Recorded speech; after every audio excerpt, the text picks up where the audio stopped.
2 of them in my nose directly. Like to wake me up. They couldn't get me up. They just put them in my fucking nose. Let me tell you about that 13-day experience. Something I'll never forget that shocked me to that day. I still remember from September. They let me out the day Ali lost to Larry Holmes. Oh, God. September 28, 1979. They let me out at 2, and I went and did acid at a party. Fresh with the bracelet on. You know what I'm saying? Like, I didn't even take the bracelet off. There was a party for me, the whole thing.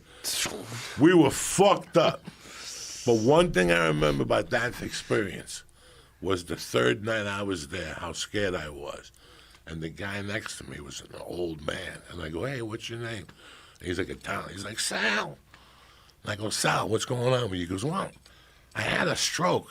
And the side of my body that had the stroke is the side that develops the shit. So I'm having a hard time shitting. I go, really? And I'm blowing farts the whole night.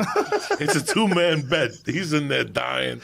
He's just farting. A 2-man bed? It's a 2-man room. Oh, okay. And they had a curtain in between. Oh, okay. And I don't know if his name is Sal. I'm just making this up. But whatever his name was, he was a very nice man. And he had a family, and they come in at night. He go, ooh, my stomach hurt. You know, the whole fucking thing. And they tried things on him. I remember one night, they were like, that's it. You're either shitting tonight or you're doing surgery in the morning. The doc, I'm listening to the doc. You know, you can hear if they're talking to the guy next door. And I'm like, I wonder what the fuck they're going to do to this motherfucker. They came with like a Ghostbuster gun. It was like a caulking gun.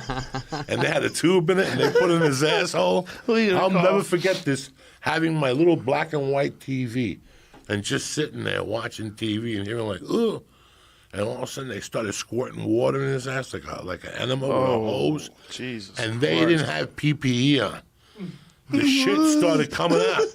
And the shit was coming out of his ass. And they're like, run, run. The nurse came and got me. They were like holding me like they thought I was like Biggie getting shot.